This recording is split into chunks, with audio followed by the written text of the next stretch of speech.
Hey kids, welcome back to our Hindi class. How are you all? Hope आप सब अच्छे हो बच्चे। आज हम बच्चे हिंदी पढ़ने जा रहे हैं पार्ट 8 उदारता। ठीक है, सो आपको अपनी हिंदी की बुक खोलनी है वानी वाली और पेज नंबर 4444 खोलना है।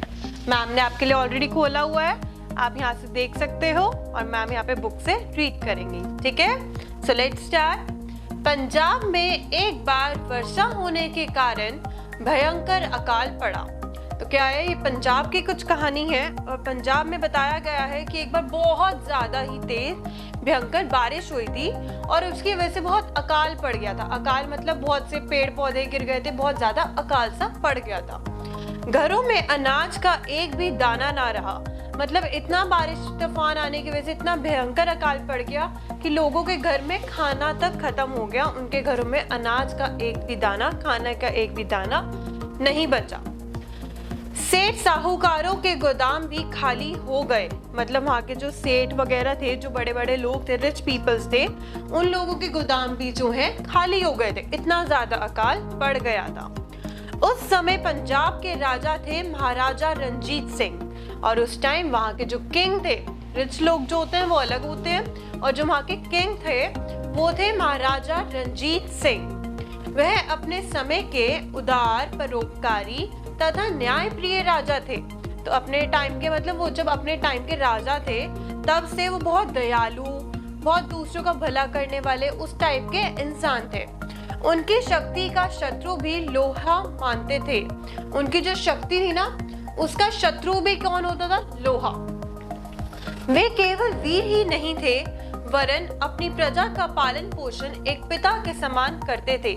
मतलब ये नहीं कि वो राजा सिर्फ वीर ही थे, मतलब बहुत ज्यादा शक्तिशाली राजा ही नहीं थे, उसके साथ साथ वो एक तरह से अपनी जो प्रजा होती थी उन्हें अपना बच्चा समझते थे। एक फादर की तरह, जैसे एक फादर अपने बच्चों के लिए करते हैं ना सब, उसी तरीके से वे अपनी प्रजा के लिए सब कुछ करते थे।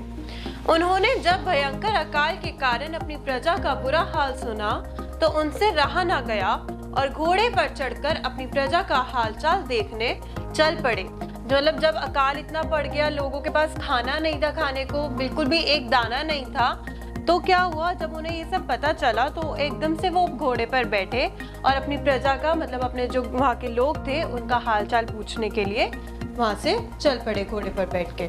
ठीक है, अब हम नेक्स्ट पेज पे आ गए बच्चे। गांव में भूखे बच्चों को बिलखते देखकर वे अपने आंसू न रोक सके।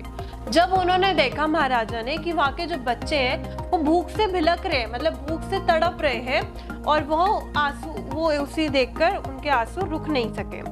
वे राज्य की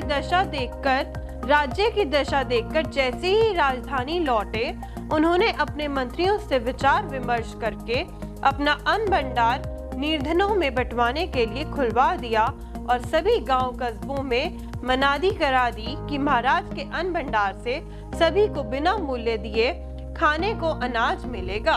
तो उन्होंने क्या करा, उन्होंने जब ये दशा देखी, ये कंडीशन देखी अपनी राज्य की, तो उनसे अपनी राजधानी में लौटे, मतलब अपने महल वापस गए और उन्होंने अपने मंत्री, मतलब जो राजा के नीचे मंत्री होते हैं ना, उन्होंने उनसे विचार विमर्श करा, मतलब सलाह करी और क्या करा, अपना अन्न भंडार वो होता है जहाँ पे सारा खाने का अनाज रखा जाता है। ठीक है, तो उन्होंने सारा अन्न भंडार अपना खोल दिया और उन्होंने ये फैसला किया जो निर्धन यानी कि गरीब लोग होते हैं उनमें बंटवाने के लिए खुलवा दिया। अपना जो अन्न भंडार था उन्होंने खुलवा दिया ताकि वो गरीब में बांट सके और सभी गांव कस्बों में मनादी करा दी। मनादी मीन्स एक अनाउंसमेंट करवा दी कि महाराज के अन्न भंडार से सभी को बिना मूल्य मीन्स बिना पैसे दिए फ्री में खाने को अनाज मिलेगा।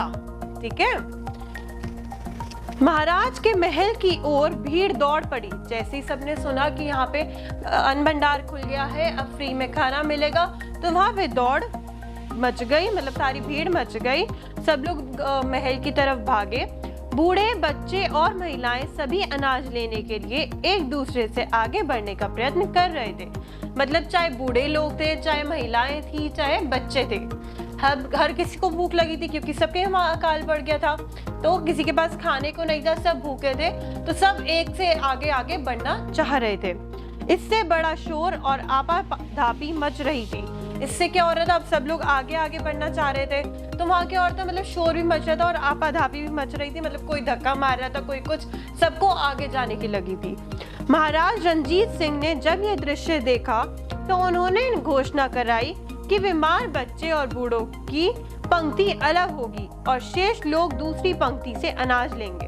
तो जब उन्होंने ये कंडीशन देखी कि मतलब लोग इतने भूखे हो चुके हैं, मतलब इतने पागल हो चुके हैं कि बूढ़े भी हैं और बच्चे भी हैं और सब एक दूसरे के ऊपर चढ़ रहे हैं, कोई धक्का मार रहा है, कोई कुछ कर रहा है, तो उन्होंने कहा कि जो बूढ़े लोग हैं और जो बच्चे हैं उनकी लाइन अलग बनेगी अनाज की, और बाकी लोग जो उनकी लाइन अलग बनेगी। इन बूढ़ों में एक बहुत बूढ़ी और बीमार तथा कई दिन से भूखी औरत सबसे आगे निकलकर और पहले अनाज लेकर घर जाना चाहती थी, किंतु बार बार आगे बढ़ती और धक्के खाकर फिर पीछे आ जाती। तो क्या होता, जब महाराज ने कहा कि बूढ़ों की लाइन और बच्चों की लाइन अलग बनेगी, तो उसमें क्या था, उन बूढ़ों में एक बुढ़िया भी थी जो कि बहुत बीमार थी, तो वो कई दिन से बहुत भूखी भी थी और वो आगे निकलकर सबसे आगे जाकर सबसे पहले लेना चाहती थी अनाज। लेकिन जैसे जैसे वो आगे जाती एकदम से कोई ना कोई उसे धक्के मारता और वो फिर पीछे हो जाती। अब हम नेक्स्ट पेज पे आ गए बच्चे। थोड़ी देर में घूमते हुए महाराज रणजीत सिंह उधर आए और बुढ़िया को धक्के खाते देखकर उसके पास आए और उसका हाथ पकड़कर अंदर राजमहल के रसोई घर में ले गए तथा बोले, माँ, तुम जितना आटा यहाँ से ले जा सकती हो अपनी चादर में बांध लो। बुढ़िया के परिवार में 4 छोटे छोटे बच्चे तथा बूढ़ा पति था बीमार। अब उसमें क्या होता है, जब राजा थोड़ी देर बाद वहां से आता है, रणजीत सिंह राजा वहां पे घूम रहा होता है देखने के लिए, तभी वो देखते हैं कि वो बुढ़िया को तो बार बार कोई ना कोई धक्के मार के पीछे कर देता है। तो वो क्या करते हैं, उसका हाथ पकड़ते हैं और उसे अंदर अपने राजमहल में ले जाते हैं और राजमहल के रसोई घर में ले जाके वो उसे क्या बोलते हैं कि माँ, तुम जितना आटा यहाँ से ले जा सकती हो अपनी चादर मतलब जो उन्होंने साड़ी पहनी हुई थी, आप देख सकते हो उन्होंने यहाँ पे साड़ी पहनी हुई है, तो उन्होंने उस साड़ी को चादर कहा और उन्होंने कहा कि जितना चाहे तुम आटा इसमें बांध लो। ये सारा आटा है, सारा नाश्ता, उन्होंने कहा जितना चाहे बांध लो। बुढ़िया के परिवार में अब थे 4 छोटे छोटे बच्चे और एक उनका बूढ़ा पति था। तो बुढ़िया ने यह सोचकर कि 1 मास तक फिर ना आना पड़े, 1 मास मीन्स 1 महीने तक और ना आना पड़े, अपनी चादर में इतना आटा बांध लिया कि उसे उठा भी नहीं सकती थी। उसने इतना ही आटा बांध लिया उससे कि मैं ऐसा करती हूँ 1 महीने का या 1 साल का पूरा एक साथ ही ले जाती हूँ ताकि मुझे यहाँ पे दोबारा ना आना पड़े। तो उसने क्या किया, वह उस बोझ को बार बार उठाने का प्रयत्न करती, किंतु गठरी टस से मस नहीं हो रही थी। अब उन्होंने इतना आटा भर लिया था कि उनसे वो गठरी हिल भी नहीं रही थी। यह देखकर महाराज ने बुढ़िया की गठरी अपने सिर पर रखकर कहा, माँ, तुम आगे आगे चलो और मैं तुम्हारे पीछे पीछे चलता हूँ। ये देखा, जब उन्होंने देखा महाराज ने कि उनसे तो गठरी हिल भी नहीं रही है, तो उन्होंने क्या किया, अपनी उस गठरी को अपने सिर पर रख लिया और उन्हें कहा कि माँ, तुम आगे आगे चलो और मैं तुम्हारे पीछे पीछे चलता हूँ। पहले तो बुढ़िया शर्म के मारे वहीं खड़ी रही, पर जब रणजीत सिंह ने कहा, यदि तुम्हारा बेटा होता तो क्या वह तुमसे इस गठरी को ना ले लेता, वो उन्हें तो बड़ी शर्म आई। उन्हें लगता है मैंने कुछ ज्यादा ही ले लिया, उन्होंने मुझे एक मौका दिया, मैंने सारा ही ले लिया, मतलब इतना ज्यादा ले लिया। तो उनको पहले तो थोड़ी शर्म सी आई। फिर उन्होंने कहा, महाराज ने कहा कि यदि माँ तुम्हारा बेटा होता तो क्या वह तुमसे इस गठरी को ना ले लेता। अगर यही तुम्हारा बेटा होता, मैं महाराज हूँ, अगर तुम मुझे छोड़ दो, यही अगर तुम्हारा बेटा होता तो क्या वो तुमसे ये गठरी ना लेता। बुढ़िया रोती जाती थी और आगे आगे चलती जाती थी। ये देखकर, ये सुनकर उनकी आंखों में आंसू आए बुढ़िया के, और ये रो रो के वो आगे चलती रही। महाराज को लगा कि बुढ़िया लोभी है। महाराज को क्या लगने लगा कि बुढ़िया जो है थोड़ी लोभी सी है। किंतु बुढ़िया के घर जाकर जब सब बातों का पता लगा तो महाराज रणजीत सिंह रोते हुए बुढ़िया के चरणों में गिर पड़े। उन्होंने बुढ़िया से कहा, आज से यह रणजीत सिंह ही तुम्हारा बेटा है। उन्होंने कहा कि जब उन्होंने उसकी कंडीशंस देखी ना कि वो कितनी मतलब परेशान है, अंदर से सब कुछ है, तो उन्होंने उनके घर जाके देखा और उन्होंने कहा कि उन्होंने बुढ़िया से कहा, आज से यह रणजीत सिंह ही, मतलब वो महाराज ही तुम्हारा बेटा है। अब तुम्हें इस घर के लिए मेहनत करने की आवश्यकता नहीं पड़ेगी। महाराजा ने बुढ़िया और उसके परिवार को राजमहल में ही लाकर रखा और स्वयं बूढ़े बुढ़िया की सेवा की।